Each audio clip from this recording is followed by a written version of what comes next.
Dementia is not a lightning strike that comes without warning. It is more like fog that drifts in slowly over many years, so slowly that even the person walking through it cannot tell when the world around them began to blur. At first, there is no alarm, no panic, no moment of recognition. There is only the soft thinning of clarity, a gentle confusion that is easy to dismiss, the kind that seems like tiredness one day and distraction the next. Years may pass before anyone realizes that the fog has been there all along, gathering itself in small corners of the mind. When we are young, memories overflow in our minds. They arrive quickly, brightly, and without effort. The world is filled with firsts. First friends, first homes, first teachers, first loves each one, attaching itself to our minds without asking. We remember faces after seeing them only once. We memorize phone numbers without writing them down.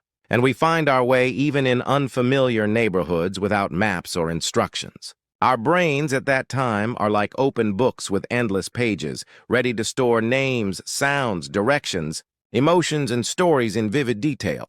But as we grow older, the pages of that book change. We ask again, we check twice, we take notes, and we rely more on reminders. The mind becomes careful where it was once free and slower, where it was once quick. This is natural aging, a process that belongs to all living things. Natural aging slows down the pace of thought. It makes the mind more deliberate, less impulsive, more selective about what it chooses to keep. But dementia is not the same as natural aging. Natural aging is a gently sloping hill. Dementia is a broken bridge. Natural aging slows thinking. Dementia makes familiar roads disappear. Natural aging leaves memories in place but harder to reach. Dementia shifts the landscape entirely, so that familiar places become foreign and the once known becomes uncertain. That is why early signs matter, because dementia begins long before the word dementia ever appears. Some of the earliest signs appear not in memory, but in the senses, and those who have cared for aging parents or grandparents may have seen this without realizing what it meant. Taste and smell begin to fade quietly. Someone who once seasoned soup by instinct may suddenly say it tastes too salty, even though nothing has changed, and another day, they may complain it tastes bland or flat. A small spoon of sugar may taste overwhelmingly sweet, and then on some days, even the sweetest foods taste like nothing at all. Taste and smell live deep inside the brain, close to memory, identity, and emotion. Food is not only nourishment, it is a doorway to memories. A sip of rice wine may bring back a father's face. A bowl of noodles may recall one's hometown. And the smell of broth may open the doors to childhood kitchens, markets, and holidays long gone. Because food is tied to emotion, the fading of taste and smell can signal not only a change in appetite, but a change in the pathways that carry memory and feeling together. Another early sign appears in sleep. Nights, once restful, become fragmented. Older adults wake often, dream vividly, or move their bodies while dreaming. For the tired brain, the boundary between dream and reality becomes thin, like the edge of water rippling against land. Insomnia becomes common. Sleep becomes shallow, and waking early becomes frequent, as if the brain has forgotten how to sink into darkness long enough to rebuild itself. Sleep is not merely a pause between days. It is the time when the brain rests, cleans, sorts, organizes, and restores. In deep sleep, the brain rewrites the story of the day, putting memories into their proper shelves, calming emotions that felt large during the day, and clearing the waste, produced by constant thinking and feeling. Without deep sleep, the brain becomes overwhelmed. It wakes still carrying yesterday's burdens, unable to make room for today's. Eating habits and lifestyle also matter, and to understand why, it helps to remember that many older generations lived through times of scarcity. Protein was rare, meat was special, and meals were simple. Those meals were modest but often healthier. There were fewer sweets, fewer processed foods, fewer oils and salts. Food was closer to the earth, closer to the season, and closer to necessity. Today, food is plentiful, but it is sweeter, saltier, richer in fat, and more processed than ever before. Our tastes have changed, and so have our bodies. Blood vessels are roads for the brain. If those roads narrow, harden, or become blocked, the brain struggles. It struggles not in loud ways, but in quiet ones, forgetting, tiring, and misfiring. That is why caring for blood vessels is caring for the brain. Foods rich in oil, sugar, and heavy seasoning harm the vessels, while vegetables, whole grains, legumes, tofu, nuts, and fish nourish both heart and brain. The world's healthiest and longest living communities often eat in this way, and dementia is less common among them. Exercise is equally important. As we grow older, exercise decreases naturally. The body becomes heavier, the knees ache, and energy declines. But stillness does not help the brain. Walking is one of the best exercises for brain health. When we walk, our eyes focus near and far, our ears listen to the world around us.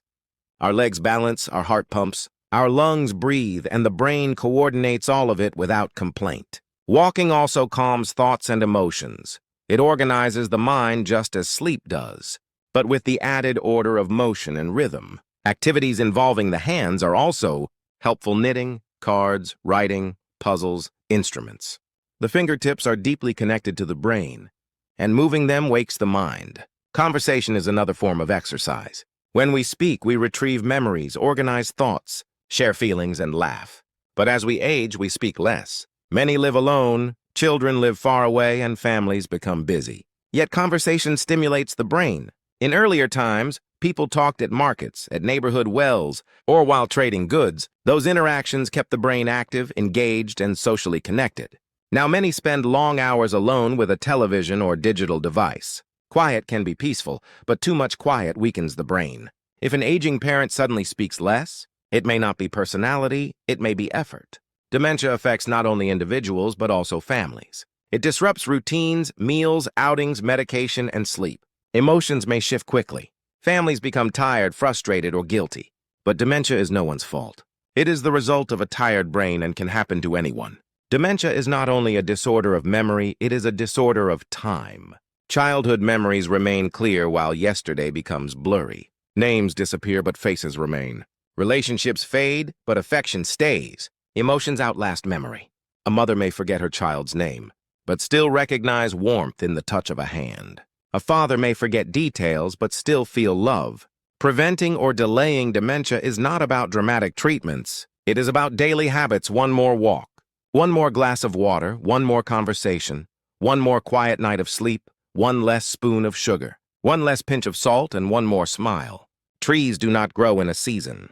They grow through many seasons. The brain is the same. We now live in a time when people often reach 90 or more. Longevity means carrying memories, emotions, and relationships for a longer time. Protecting the brain is protecting life. It is never too late. The brain can recover and create new paths. One change today can change the brain 10 years from now. Even now, the brain is beside us, alive, asking for small help. Those who lived long have survived hardship, war, labor, family, and change. Their memories are treasures. To protect those treasures, we must care for the brain, not quickly, but steadily. The brain does not hurry. The brain prefers patience. What builds slowly stays longest. So it is with memories, relationships, and life itself. As people age, a silent calculation begins inside the mind. What to keep, what to let go, what to remember, and what to forget. The brain, once flooded with novelty, begins to conserve its energy. It favors what is familiar, what is emotionally meaningful, and what has been repeated many times over decades. That is why older adults can recall childhood songs word for word, but struggle to remember what they ate for lunch. Emotional memories are stored differently from factual ones. They are stamped with the weight of feeling, and feelings act as anchors. Dementia loosens those anchors not all at once, but strand by strand. Family members often notice these strands, slipping long before a diagnosis is made. A mother may repeat the same question within the same hour, or a father may misplace objects that have never left his routine spots. At first, these changes are blamed on stress, tiredness, or distraction, very human explanations that protect the dignity of aging. Yet over time, the patterns become harder to overlook. The fog does not lift, it settles. Families begin adjusting without even realizing it. They remind more often, they watch more closely, they assist with tasks that were once effortless: managing bills, cooking meals, scheduling visits, making decisions. Dementia slowly rearranges the landscape of a household. It asks for patience, not once, but daily. It asks for flexibility from those who are tired, and kindness from those who are worried, and understanding from those who are grieving changes they cannot fully speak about. Memory loss is not only the loss of details, it is the loss of control, of certainty, of continuity. People confronted with dementia often sense what is happening long before they can articulate it. Some hide it, some laugh through it, some grow quiet, and some fight against it, with stubbornness that once served them well. Loved ones witness a shifting ground, a once confident storyteller, now hesitant to begin a sentence, a once independent parent now waiting for guidance, a once organized spouse now lost in ordinary plans. And yet, amidst these changes, there is still dignity, warmth, and presence. Dementia does not erase the person, it rearranges them. Emotional pathways endure. The touch of a hand can soothe frustration more effectively than logic or correction. A familiar song can unlock clarity for a moment. A photograph can open a window into decades of shared life. These small doors are important because dementia does not respond to force.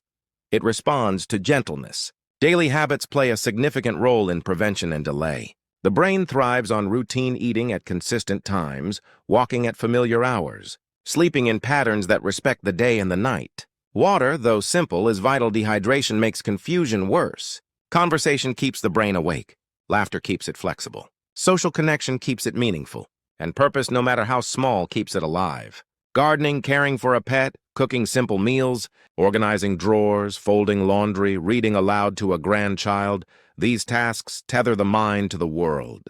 Scientists often speak about cognitive reserve, the brain's ability to withstand damage by using alternate pathways. This reserve is built over a lifetime through education, hobbies, music, reading, work, community, and curiosity. But it can also be strengthened later in life. Learning does not expire at 60 or 70 or 80. The brain continues to respond to stimulation, even when pathways are compromised. That is why preventing or slowing dementia is not only about medicine. It is about living. The modern world has added challenges to aging that older generations never imagined. Screens have replaced markets, and private routines have replaced communal ones. Loneliness has become a health condition of its own, and silence has become a common room in many homes. The absence of conversation thins the cognitive muscles, just as inactivity weakens the legs. When people are isolated, time loses structure. Days blur, thoughts repeat, and memories have less to attach themselves to. Reintroducing social connection is not merely emotional support. It is cognitive nourishment. Families navigating dementia face complex emotions, love mixed with worry, patience mixed with fatigue, hope mixed with grief. The grief is unusual because it arrives before loss is complete. It is grief for the slow fading of someone who is still here. Yet within that grief, there can be deep tenderness. Dementia teaches families to value moments, gestures, and small victories. A completed sentence, a shared smile, a remembered name, these become accomplishments. And when memory fails, affection speaks. A child may feel unseen, but a parent still recognizes the comfort of familiarity. A spouse may feel forgotten, but the mind remembers companionship even when names escape. Dementia alters time. It brings the distant past to the surface and lets the recent past dissolve. It leaves people anchored in childhood landscapes, while the present slips through the fingers like water. This can be disorienting, but it can also reveal how memories are layered, how the deepest layers resist erosion longest. Caregivers often describe dementia as a journey without maps. No one knows exactly when it began, and no one knows where it will bend or pause or accelerate. Some days are remarkably clear. Conversations flow, jokes land, memories surface with confidence. On other days, confusion arrives without warning and familiar plans collapse.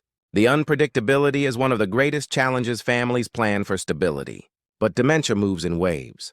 During the clearer days, families sometimes question whether anything is truly wrong. During the harder days, they wonder how much further the condition will progress. This uncertainty places a unique strain on loved ones who must learn to adjust not only to who the person is today, but to who they are becoming tomorrow. Yet dementia also has moments of unexpected beauty, moments when the past becomes vivid, when old songs emerge flawlessly from the tongue, when forgotten stories return as though they were waiting just beneath the surface. The brain does not forget everything at once. It loosens its grip, unevenly, holding tightly to what was deeply felt and gently releasing what was merely useful. It remembers affection longer than it remembers instructions. It remembers faces longer than it remembers names. It remembers childhood longer than it remembers last week. These patterns remind us that memory is not a simple filing system. It is a living garden influenced by emotion, time, repetition, and meaning. In this garden, some plants grow stubbornly in poor soil, while others wither even when tended. The role of environment, both physical and social, cannot be understated. Homes with warmth, conversation, and gentle structure encourage cognitive engagement. Homes filled with silence, television, and isolation encourage withdrawal. But these conditions can be changed. Chairs can be moved closer for easier conversation. Routines can be reintroduced to rebuild the rhythm of days. Music can be played during meals. Photographs can be placed where eyes naturally rest. Memory aids can be treated not as crutches but as companions. Labels, calendars, timers, notebooks, and recorded messages can give the brain scaffolding on which to lean. None of these tools cure dementia, but they preserve agency, and agency matters. Agency allows older adults to feel like participants in their own lives rather than observers. Feeling capable preserves dignity, and dignity preserves identity. Medical science continues to research therapies that may slow cognitive decline. But families already hold many tools that make daily life more humane. Deeply structured routines help the brain anticipate. Gentle reminders help it adjust. Emotional safety helps it rest. And rest itself is one of the most underestimated forms of treatment. The tired brain struggles not because it lacks intelligence, but because it lacks energy. Dementia steals energy long before it steals memory. Eating becomes slower, planning becomes harder, and decision-making becomes heavy. That is why patience from loved ones is not merely kindness, it is medicine. Communities also shape the path of dementia. In earlier generations, aging was woven into daily life. Grandparents lived with family or within walking distance. Markets, porches, and temples created spaces for casual gathering. Stories passed between generations without scheduling. Today, aging is more isolated. Families are spread across cities and countries. Workdays extend late into the evening. Communication is often digital, brief, and task-based. Elders may have more comfort than before, but they have fewer witnesses to their daily lives. Dementia thrives in isolation, not because isolation causes it directly, but because isolation gives it room to settle. Reintroducing community slows the pace of decline. A shared meal, a weekly visit, or participation in local activities can anchor time, giving structure to memory. Time is important because dementia erodes time first. It dissolves yesterday into mist and sharpens the distant past. It unravels the calendar but preserves the season. It loses the date but remembers the harvest. In this way, dementia reveals what the brain values most. Deeply not trivia, but meaning. People sometimes ask whether awareness remains in dementia. The answer is complex. Awareness changes form but does not vanish. It moves from intellect to instinct, from logic to feeling, from language to presence. A person may not find the right word, but they may still sense frustration or embarrassment when corrected. They may not remember a name, but they recognize familiarity in a voice. They may not follow a conversation, but they understand tone, warmth, and intention. This is why approaching dementia with correction and argument often causes distress, while approaching with calmness and affirmation restores equilibrium. Dementia teaches families a different language, a language without grammar but full of meaning. It asks people to listen, not only to words but to pauses, expressions, and gestures. It asks for slowness in a world that favors speed. It asks for simplicity in a world that values complexity. And in exchange, it reveals a truth. We often overlook that relationships are built not only on shared information, but on shared presence. Preventing or delaying dementia therefore extends beyond diet and exercise and sleep. It extends into meaning. Curiosity keeps the mind flexible. Joy keeps it bright. Community keeps it anchored.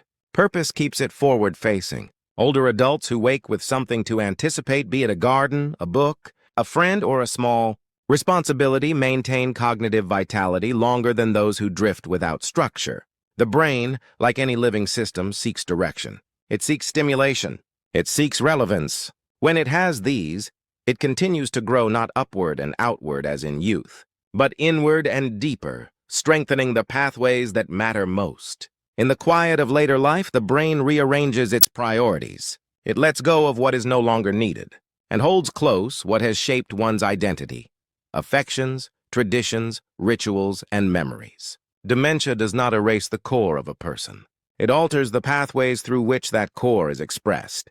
The self remains even as expression falters. That is why prevention and delay are worth pursuing, not to reject aging, but to age with clarity, connection, and dignity. In practical terms, prevention begins with small decisions made repeatedly over years, taking an afternoon walk, choosing vegetables over processed food, drinking water, sleeping early, learning a new skill, playing an instrument, reading aloud, practicing a hobby, or sharing a conversation.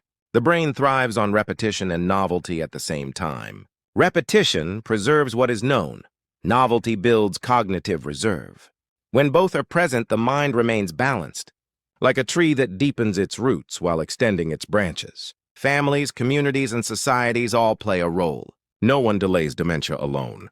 A neighbor who stops to chat, a friend who visits once a week, a child who calls, a grandchild who asks stories, all of these interactions strengthen neural pathways without feeling like treatment. They remind the older adult that life remains relational, not merely biological. The science of dementia often focuses on plaques, proteins, and neurochemistry, but lived dementia focuses on memories, emotions, and identity. Both perspectives matter. The scientific explains the mechanism, the human explains the experience. In the lived experience, time does not travel in straight lines. Childhood returns like a guest. Early adulthood becomes vivid. The present becomes fragile. The mind holds on to the music of youth more than the conversations of yesterday. And perhaps this tells us something profound, that what we remember longest are the things that shaped us most. Dementia challenges families to practice a kind of patience that is not common in modern life. It asks them to slow down, to repeat without irritation, to comfort without judgment, and to witness without correcting every detail. In doing so, families discover that care is not merely labor. It is love expressed through consistency.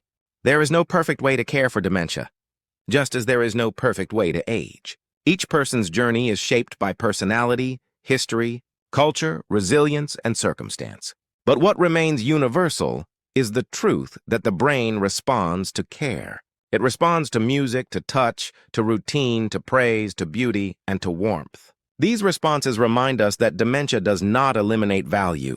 It simply changes the way value is expressed. Most importantly, dementia does not extinguish meaning. Meaning is what endures meaning in relationships. Meaning in memories, meaning in roles, meaning in stories told and retold across generations. We now live longer than any previous generation, and longevity invites responsibility. To live to 90 is to carry more history, more emotion, more wisdom, and more connection than people once imagined possible. Protecting the brain is therefore not about fear. It is about honoring that history. It is never too late. The brain remains alive, adaptive, and responsive. One change today can alter the landscape 10 years from now. One decision can slow the fog.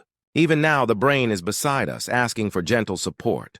Those who have lived long have endured hardship, war, labor, family, separation, reunion, and change. Their memories are treasures, and their presence is inheritance. To protect those treasures, we must care for the brain, not quickly but steadily. The brain does not hurry. The brain prefers patience. What builds slowly stays longest. And so it is with memory, identity, relationship, and life itself.